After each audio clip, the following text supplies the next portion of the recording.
Imagine this. You're a powerful CEO, used to making million-dollar decisions from a glass corner office. And suddenly, you're in the middle of a snowstorm, in the dark, in the woods, chasing after a 5-year-old who's crying, "Ma'am, I can't find my daddy." You don't know her. You don't know where you are. All you know is that if you don't go into those trees with her, someone might die tonight. If you love emotional, cinematic stories about unexpected courage, second chances, and quiet miracles, hit subscribe to Extraordinary Stories. Tap the like button and turn on the notification bell right now, because this is one of those nights that changes everything. Now let's go up into the mountains, where a woman named Claire Harrington was about to discover that not all rescues happen in boardrooms. The snow was falling harder than the weather app had promised.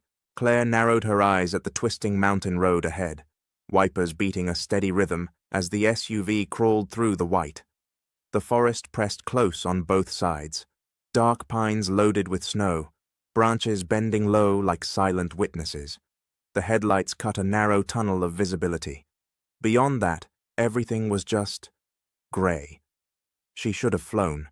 She should have let her assistant book the usual 5-star chalet with a concierge and a private driver. Instead, she'd insisted on doing this herself. "Somewhere quiet," she'd told her travel agent. "Somewhere no one knows my name, and no cell signal would be a bonus." She'd gotten exactly what she asked for: a remote rental cabin, a stocked fridge, silence, no shareholders, no board, no storm of emails about quarterly earnings. After a brutal year of hostile takeovers, backroom politics, and an engagement that had fallen apart when her fiancé announced he was tired of being second place to your company, Claire had finally hit the brakes. Claire Harrington, CEO of Harrington Global Logistics, Queen of Crisis Management, had booked 3 days in the mountains to remember how to breathe. Her phone sat in the cup holder, on airplane mode. The dashboard clock read 5:41 p.m. Twilight was sliding down the sky. "Just 1 more mile," she muttered. "Then fireplace, then socks. Then I can collapse like a normal human." The grocery bag on the passenger seat rustled as she took a curve. Bread, pasta, a bottle of red wine, and more chocolate than she'd admit to anyone in the office. Outside, the snow thickened, swirling in slow, hypnotic spirals. That was when something red flashed across her headlights. Claire slammed the brakes. The SUV skidded, tires sliding on the icy surface. Snow exploded up around the hood, blinding her for a second. Her seatbelt locked across her chest as the car came to a jolting stop, the world rocking in front of her. Her heart hammered. She gripped the steering wheel, breathing hard. "What was that?" she whispered. The snow settled, and there, standing in the beam of her headlights in the middle of the road, was a little girl. She looked tiny against the looming trees, no more than 5, maybe 6. She wore a red dress under a thin, worn cardigan, tiny boots that didn't match, and no hat. Her light brown hair hung in messy waves, clinging to cheeks flushed red with cold. She stared at the SUV, eyes wide, like a rabbit caught on an empty road. Claire's blood ran cold. She threw the gear into park and flung open her door. "Hey!" she shouted, boots sinking into snow. "Sweetheart, are you hurt?" The cold slapped her face, stealing her breath. She hurried around the hood, heart pounding. Up close, the girl looked even more fragile. Her hands were bare, fingers pink and trembling. A thin layer of snow dusted her hair. "Are you okay?" Claire knelt, trying to keep her voice gentle. "Are you hurt, anywhere?" The girl's lower lip quivered. She looked up at Claire, and the fear in her eyes was so raw, it hit like a physical blow. Ma'am, she hiccuped, voice breaking. I can't find my daddy." The last word came out strangled, swallowed by a sob. Claire felt something crack right down the center of her chest. "What do you mean you can't find him?" she asked softly. "Where is he supposed to be?" "He went into the woods," the girl choked out. "He said he'd be right back, but it got dark, and he didn't come. I waited. I waited a long, long time, and I was scared. So I came to find him, and then I couldn't see the house anymore." Tears spilled over, freezing almost as soon as they left her lashes. Claire reached out, carefully wrapping her gloved hands around the girl's icy fingers. "Okay," she said slowly. "Okay. First thing, we need to get you warm. Then we'll figure out what happened to your dad, all right?" The girl nodded, shoulders shaking. "What's your name?" Claire asked. "Emma," she whispered. "Emma Cole." "Hi, Emma," Claire said. "I'm Claire. Come on. Let's get you in the car where it's warm." Emma let herself be guided to the passenger seat. Claire blasted the heat, grabbed a wool blanket from the back, and wrapped it gently around the girl's shoulders. Emma shivered, teeth chattering. "Do you live near here?" Claire asked, sliding into the driver's seat. Emma nodded. "We live in a wood house," she said. "Daddy built it. It's not far. I can show you." Outside, the snow still fell, covering the tracks that had brought Emma to the road. Claire glanced at her phone. No bars. Of course. She looked back at the little girl. If this had been a boardroom, there would have been a dozen options. Teams, backup plans, contingency strategies. Here, there was only one. "All right," Claire said, turning the key. "You give me directions. We'll go home first. Then we'll figure out where your dad went." Emma's shoulders relaxed the tiniest bit. "Okay," she whispered. "Thank you." The tires crunched through fresh snow as Claire eased the SUV forward. Emma sat up straight, peering through the windshield. "Turn here," she said after a moment, pointing toward a narrow break in the trees. Claire hesitated only a second before turning. The path was barely more than 2 ruts in the snow, winding between dark trunks. "You know this road well?" Claire asked. "Daddy walks it every day," Emma said. "To get wood. He says the trees are our friends." The path ended at a small wooden cabin, its roof heavy with snow. No lights, no smoke from the chimney, no car. Claire killed the engine. "Is this it?" she asked. Emma nodded. "Daddy never locks the door," she added as they climbed out, "in case I forget my key." Inside, the cabin smelled faintly of wood smoke and old coffee. It was small but neat. A couch, a low table, a tiny kitchen tucked into the corner. Children's books were stacked carefully on a shelf. Crayon drawings were taped to the walls. But the fireplace was cold, and there was no sign of anyone else. "Daddy?" Emma called, voice suddenly tiny. "Daddy, I'm home." Silence. Claire swallowed. "He went to get wood," Emma said, climbing onto the couch, still wrapped in the blanket.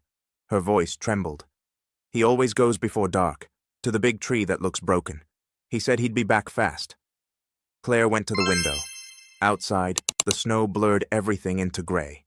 The woods loomed just beyond the clearing. No movement, no sound. She tried her phone again. Still no signal. Inside her chest, 2 instincts crashed into each other. One said, "Stay put. Keep the child warm. Wait." The other said, "He's been gone too long. If he's hurt out there, every minute counts." She walked back to the couch. "Emma," she said gently, "did your dad say exactly where he goes? The same place every time?" Emma nodded, eyes wide. "There's a tall tree with a broken top," she said. "He always says, 'Only as far as the broken tree, then I come straight back. I can show you.'" Claire hesitated. She was a CEO. Her job was risk assessment. She knew going into the woods in a storm, in fading light, with a child, was a terrible idea. But leaving a man possibly injured or worse felt worse. She knelt in front of Emma. "Okay," she said. "Here's what we'll do. We'll bundle you up as warm as we can. I'll carry you so you don't get too tired or cold. You'll tell me where to go.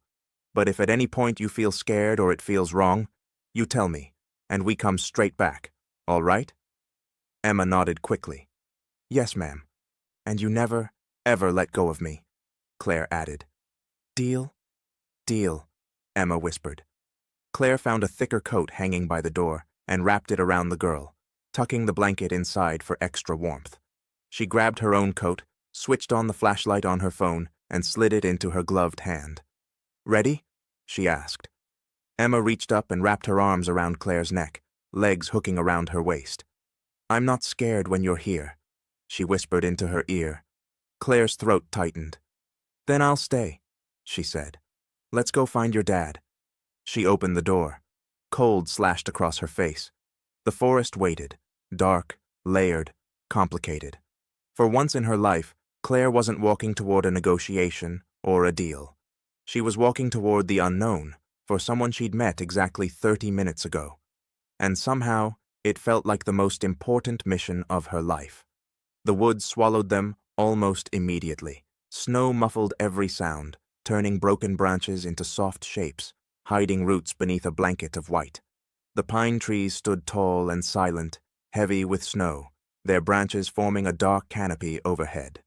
Claire's breath came out in visible bursts, each one hanging briefly before disappearing into the cold air. Emma's arms stayed tight around her neck, her small cheek pressed against Claire's shoulder. "Which way?" Claire asked, the beam of her flashlight cutting through the dark. "That way," Emma said, pointing over Claire's shoulder.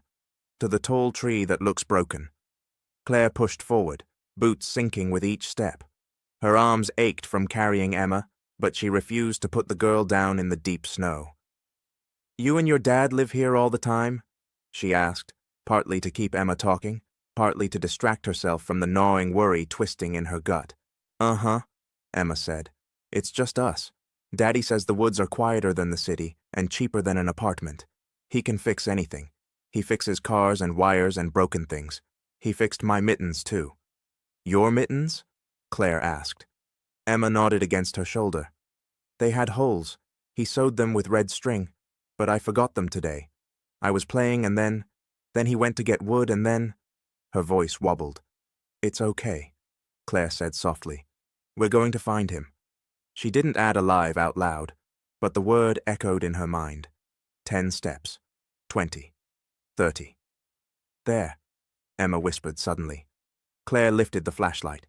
Ahead, the beam landed on a tall pine tree with its top snapped clean off, the broken trunk jagged against the sky. "That's the one?" Claire asked.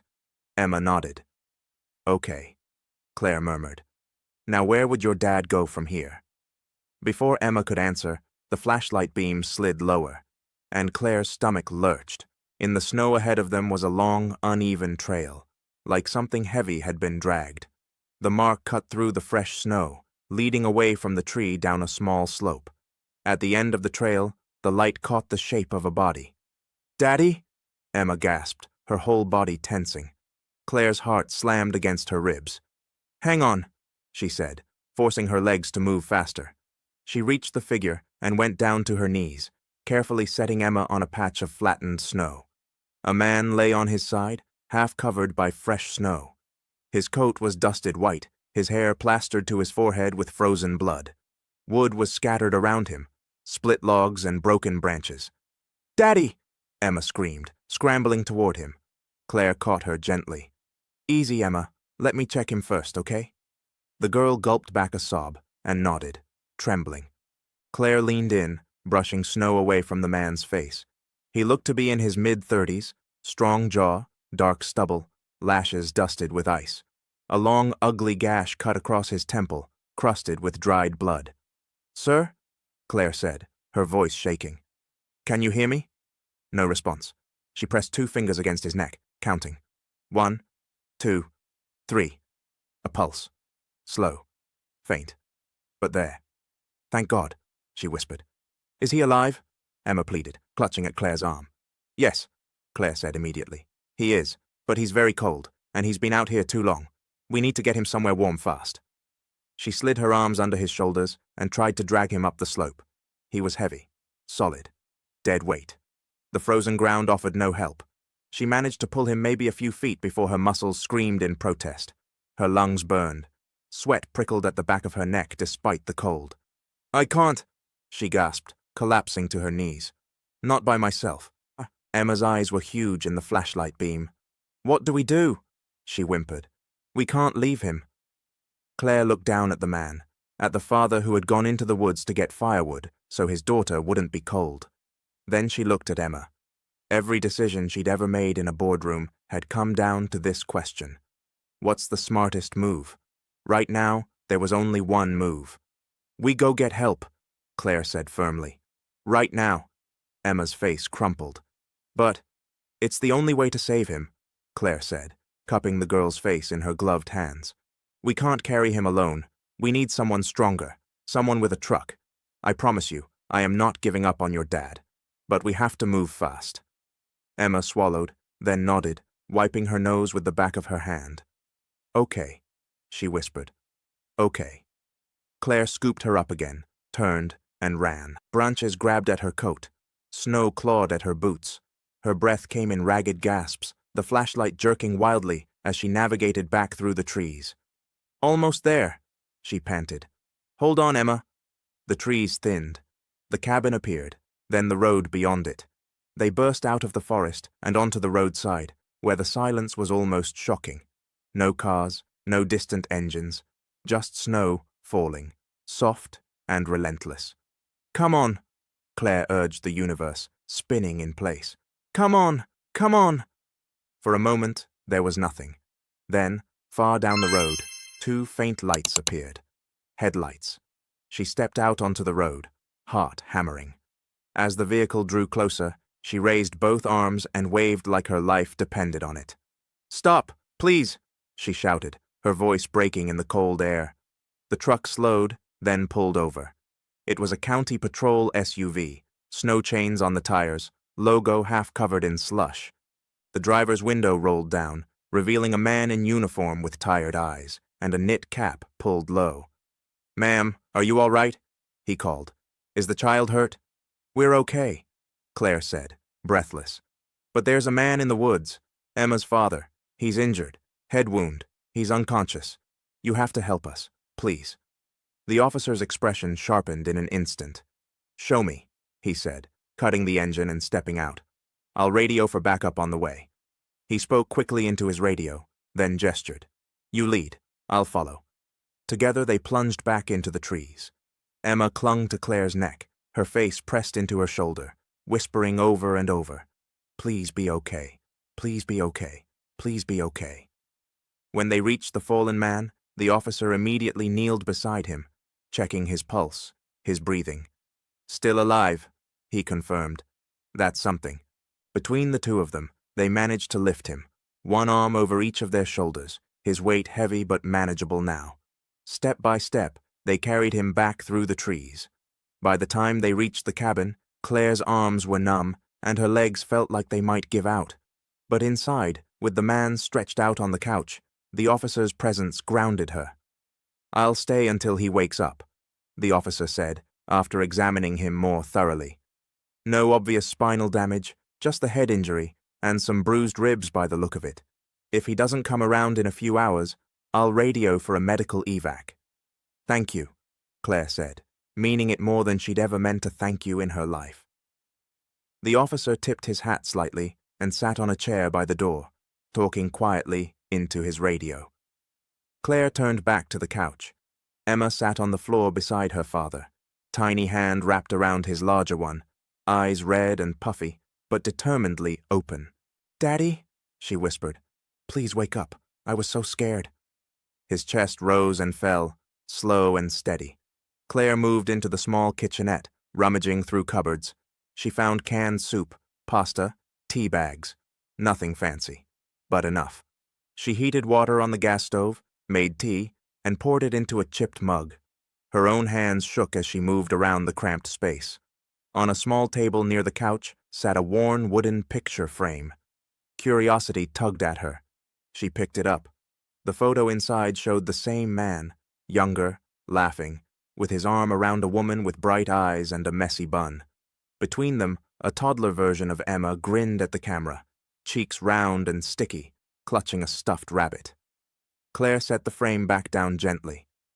You did good tonight, she said softly, brushing a strand of hair from Emma's face. Emma sniffled. I broke the rules, she said.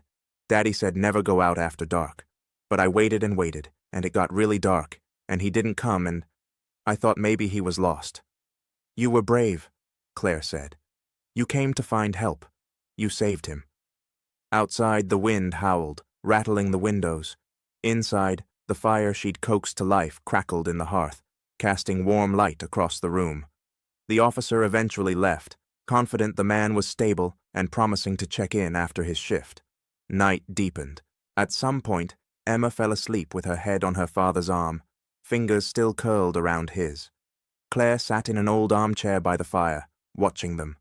Her phone buzzed once in her pocket as the signal finally flickered back to life. A flood of missed notifications appeared on the screen. Emails, texts, a calendar alert about a rescheduled investor call. She stared at it for a moment. Then she set it face down on the table and looked back at the sleeping father and daughter in front of her. In the quiet cabin, with snow piling up outside and a faint smell of wood smoke in the air, the woman who was always in control felt something inside her unravel. She had come to these mountains to escape. Instead, she'd walked straight into someone else's emergency. And for the first time in a long time, Claire Harrington wasn't thinking about profits or projections.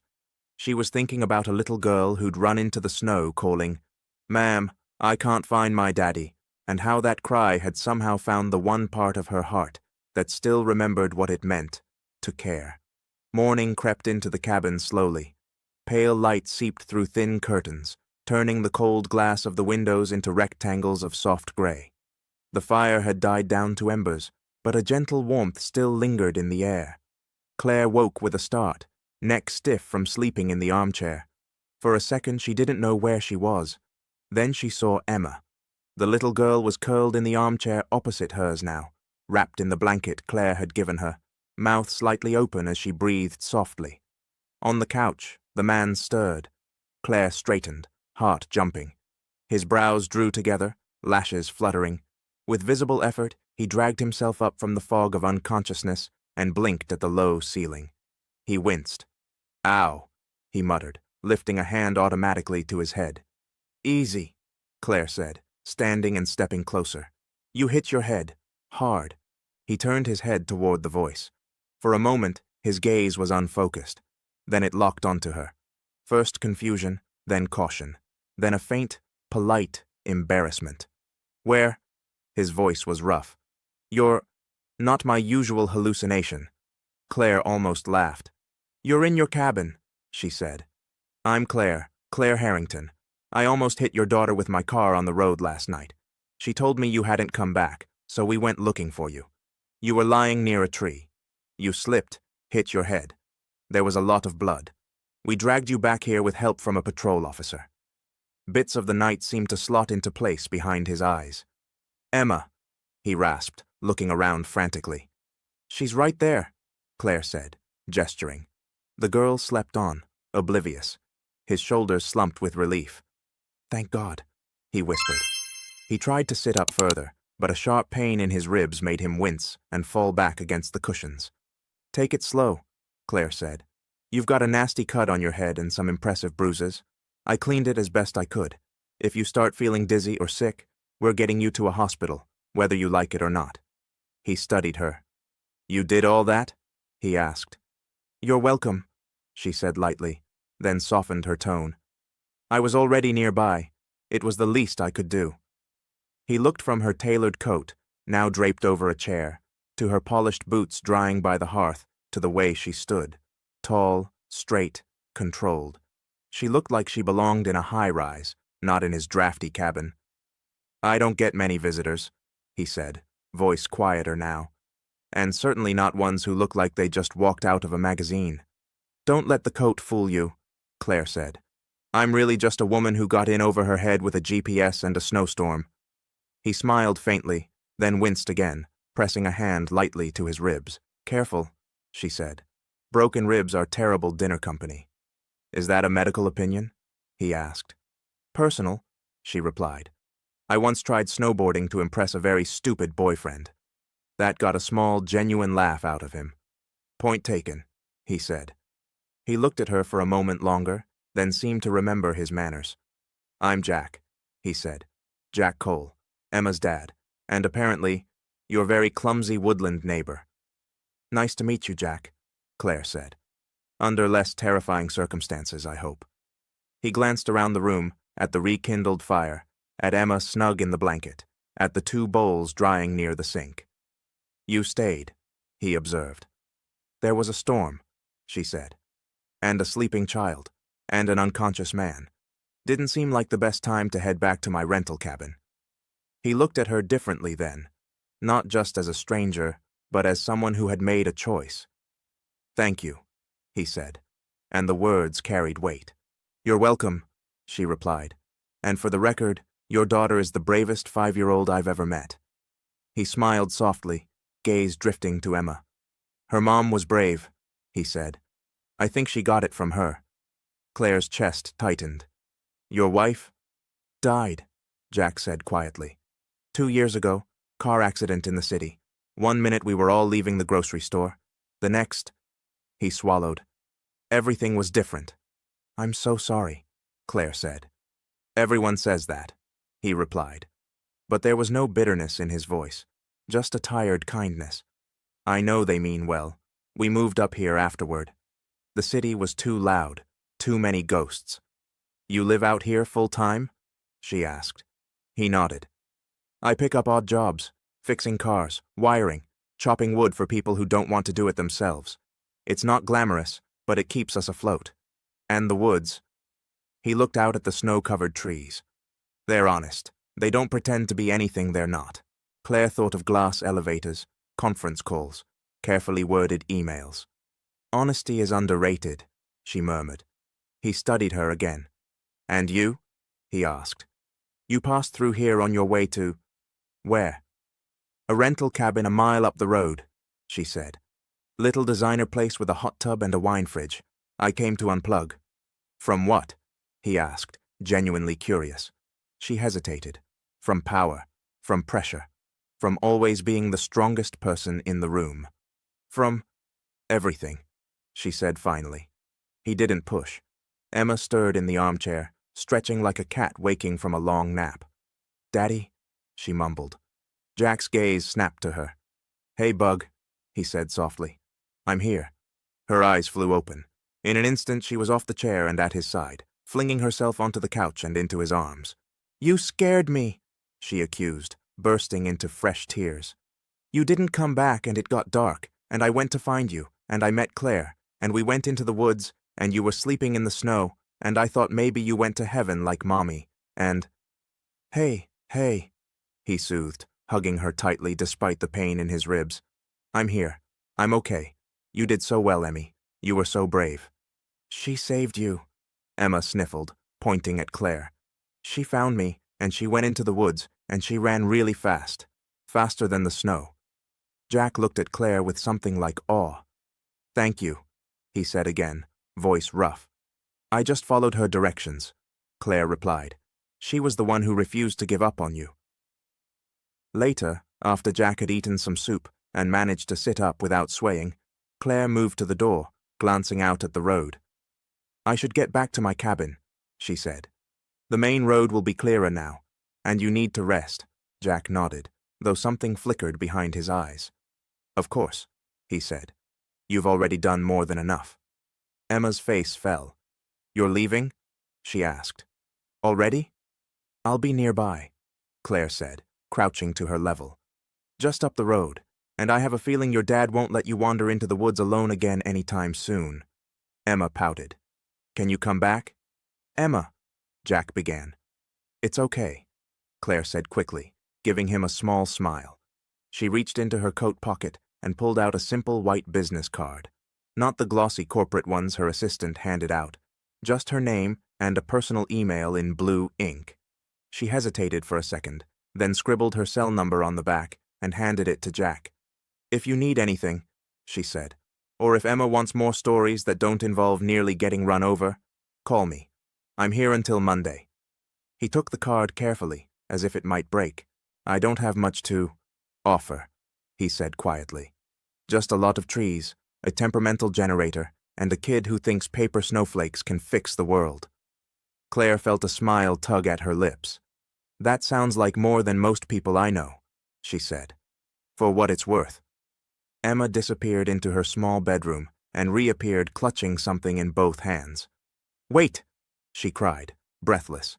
"I have a present." She marched up to Claire and placed a tiny knitted mitten into her palm. It was small, clearly outgrown, patched with messy stitches in different colors of yarn. It had holes, Emma explained seriously. But Daddy fixed it. It's still good. You can have it, so you don't get cold. Claire stared at the mitten. It was worn, imperfect, utterly ordinary. And somehow it was the kindest gift she'd received in years. "Thank you," she whispered, voice thick. She closed her fingers around it, feeling the warmth where Emma's hands had held it seconds before. "Now you have something from our house," Emma said, "so you don't forget us." "I won't," Claire said. She stepped out into the cold, the mitten tucked deep in her coat pocket, closer to her heart than the car keys or the phone. As she drove away, she glanced into the rearview mirror. Jack and Emma stood in the snow, side by side, waving until the cabin disappeared behind the trees. Back at her rental, the contrast was almost jarring. The cabin was picture perfect. Floor-to-ceiling windows, sleek furniture, surfaces that never knew clutter. A gas fireplace flickered obediently at the touch of a button. A bottle of expensive wine waited on the counter. Claire stood in the middle of it all, coat still on, the little mitten in her hand. Her phone buzzed again. She answered this time. "Claire," her assistant's voice rushed through the line. "I'm so sorry to bother you on your break, but the board moved the strategy meeting up. They need you in New York by Monday morning at the latest.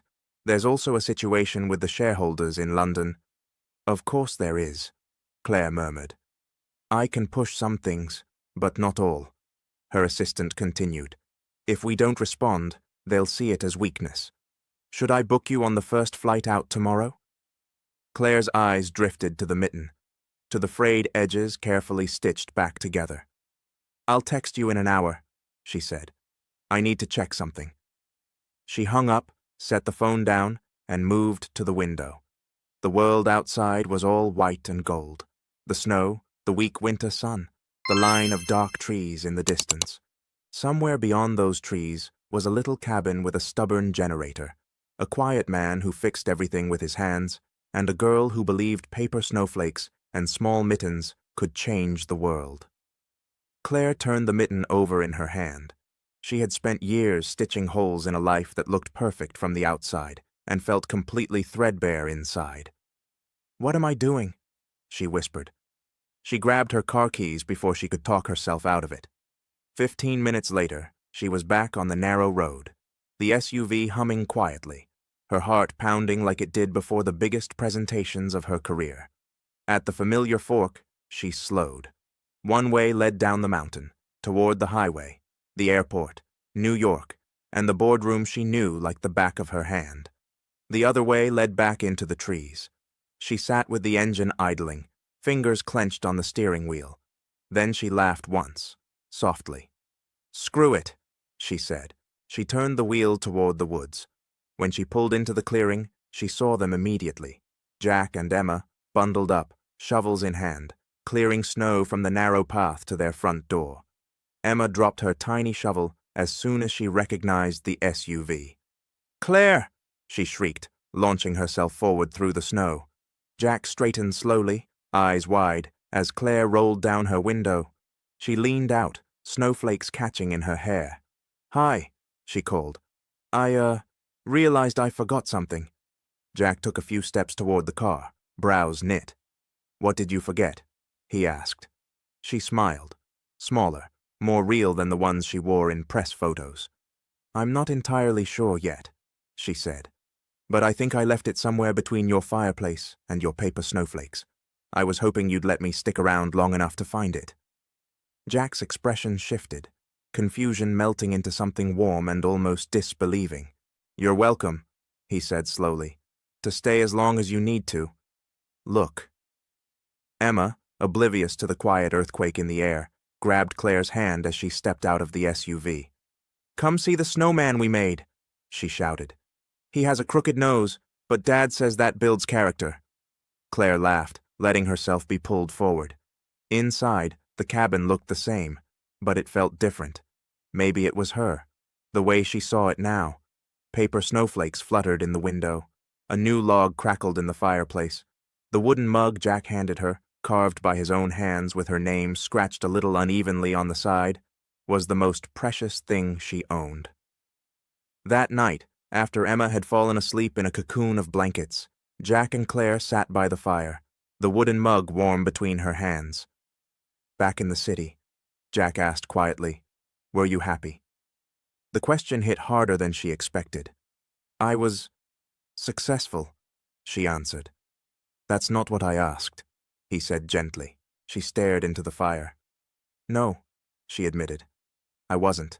I was exhausted, lonely. Everyone wanted something from me, but no one really knew me. I built something huge and shiny and forgot to build anything solid underneath." She glanced at him. "You?" she asked. "Are you happy here?" He considered. "It's hard," he said honestly. "Some months are tight. The generator hates me. The roof leaks when it rains sideways. But Emma laughs more here than she ever did in the city. She thinks the trees whisper secrets to her. And at night, when it's quiet, I don't miss the noise. I miss my wife. I miss who I thought we would be. But I don't miss the life that swallowed us." Claire nodded.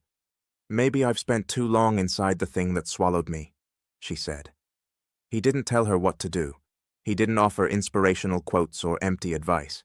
He just sat there, steady, present, while the fire shifted and settled.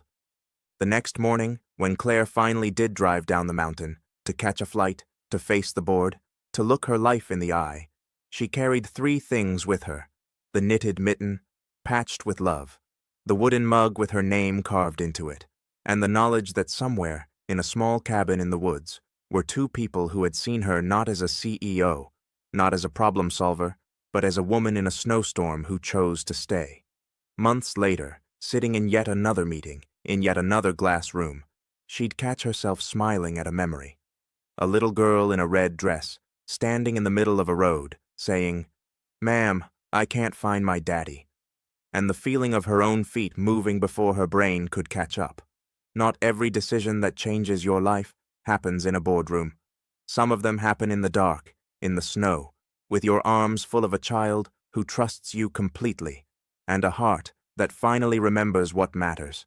If you were in Claire's shoes that night, alone on a mountain road in a snowstorm, what would you have done? Would you have stopped the car? Would you have followed a crying little girl into the woods, not knowing what you'd find? And have you ever had a moment where helping someone else ended up rescuing you in ways you didn't expect? Tell me in the comments. I'd love to read your stories. If this tale warmed your heart or made you think about what really matters, hit subscribe to Extraordinary Stories. Tap the like button. Share this video with someone who needs a reminder that small acts of courage can change everything. And don't forget to turn on the notification bell so you never miss the next story.